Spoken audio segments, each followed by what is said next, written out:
Halo teman-teman, Assalamualaikum warahmatullahi wabarakatuh. Perkenalkan, nama saya Nurbaiti dengan NIM 21105030018.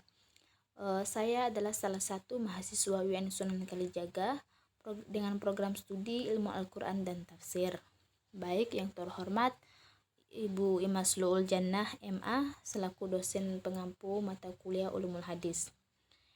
Baik teman-teman sekalian, di sini saya akan memaparkan salah satu biografi dari perawi hadis, yaitu Imam Ibnu Majah. Seperti yang kita ketahui bersama ya, bahwasannya ada beberapa ulama yang meriwayatkan hadis atau menyampaikan pesan dari Rasulullah SAW, tapi saya hanya akan memaparkan Imam Ibnu Majah saja. Baik, langsung saja. Imam Ibnu Majah ini memiliki nama lengkap yaitu Abdullah Muhammad bin Yazid bin Majah Ar-Rabi'i Al-Qazwini, atau beliau akrab dipanggil dengan Ibnu Majah.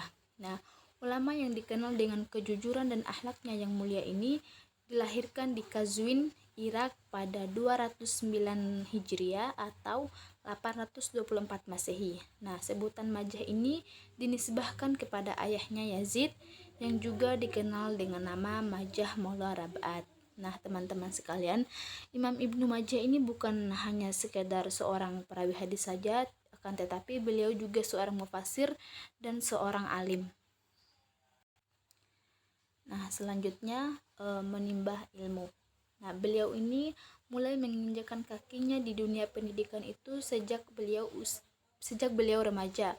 Akan tetapi beliau mulai menekuni dalam bidang ilmu hadis itu pada usia beliau yang ke-15 tahun kepada seorang guru ternama waktu itu, yaitu Ali bin Muhammad At-Tanafasi. Dari sinilah bakat dan minat yang besar yang dimiliki beliau yang akhirnya mampu membawa Imam Ibnu Majah ini berkelana ke penjuru negeri untuk menelusuri ilmu hadis.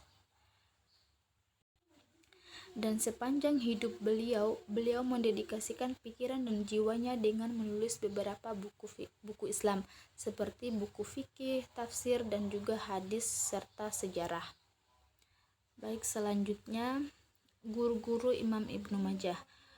Imam Ibnu Majah ini memiliki beberapa guru seperti para perawi lainnya. Di antaranya beliau memiliki guru yang bernama Ali bin Muhammad At-Tanafusi, Jabarah bin Al-Mughalas, Mushab bin Abdullah Az-Zubair, Suwaid bin Sa'id, Abdullah bin Muawiyah Al-Jumahi, Muhammad bin Ram, Ibrahim bin Munzir Al-Hizami, Muhammad bin Abdullah bin Umair, Abu Bakar bin Asyaibah, Hasim bin Ammar, Abu Sa'id Al-Ashyaj. Itulah nama-nama guru beliau pada waktu itu. Selanjutnya, Rihlah Ibnu Majah. Ibnu Majah meneliti jalan ahli ilmu pada zaman itu dengan mengadakan rihlah dalam rangka menuntut ilmu. Maka beliau pun keluar meninggalkan negerinya untuk mendengar hadis dan menghafal ilmu. Beliau berkeliling mengintari negeri-negeri Islam yang menyimpan mutiara hadis. Dari sini bakat dan minat yang di bidang hadis itu semakin besar. Hal inilah yang membuat Ibnu Majah itu berkelana ke beberapa daerah dan negeri guna untuk mencari, mengumpulkan, dan menulis hadis. Puluhan negeri telah beliau kunjungi, antara lain di Khurasan, di Naisabur dan yang lainnya, Arai Irak, di Baghdad dan Kufah, Wasit dan Basrah, dan di Hijaz ada di Makkah dan Madinah, dan Syam, ada Damaskus, dan juga Himas, Mesir. Itulah beberapa daerah atau negeri yang dikunjungi oleh Imam Ibnu Majah dalam menempuh atau menuntut ilmu, lebih-lebihnya ilmu hadis. Selanjutnya jumlah hadis yang diriwayatkan oleh Ibnu Majah. Teman-teman, dengan cara beliau keluar ke negeri-negeri atau berkunjung ke daerah-daerah untuk menuntut ilmu, dengan cara itu beliau dapat menghimpun dan menulis puluhan bahkan ratusan hadis dari sumber-sumber yang dipercaya kesahihannya. Tak hanya itu, dalam berbagai kunjungannya Beliau juga berguru pada banyak ulama setempat seperti yang saya jelaskan sebelumnya. Nah, di sini saya akan menyebutkannya kembali, yaitu kepada Abu Bakar bin Abi Syaibah, Muhammad bin Abdullah bin Umair, Hisham bin Ammar, Ahmad bin Al-Azhar, Bashir bin Adam, dan para pengikut perawi dan ahli hadis Imam Malik serta Al-Lais.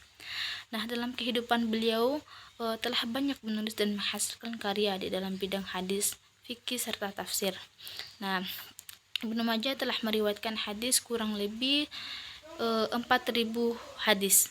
Bahkan seperti yang diungkapkan oleh Muhammad Fuad Abdul Baqi, seorang penulis buku Mu'jam al-Mufahras li Alfaz Al-Quran atau Indeks Al-Quran. Jumlah hadis dalam kitab Sunan Ibnu Majah itu berjumlah 4.241 buah hadis. Sebanyak 3.002 di antaranya termaktub dalam 5 kitab kumpulan hadis yang lain. Nah, dan dalam hadis yang ditulis oleh Imam Ibnu Majah ini berisi hadis yang sahih, hasan, dhaif, bahkan maudhu.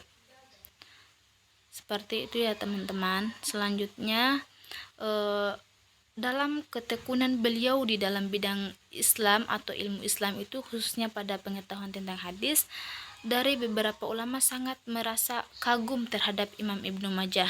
Nah, kenapa para ulama itu atau mengagumi terhadap seorang Ibnu Majah itu? Karena beliau itu memiliki sifat yang dapat dipercayai, yang memiliki jiwa yang besar, yang mana tentang kejujurannya itu beliau memiliki ilmu yang luas dalam bidang ilmu hadis dan juga ilmu pengetahuan lainnya.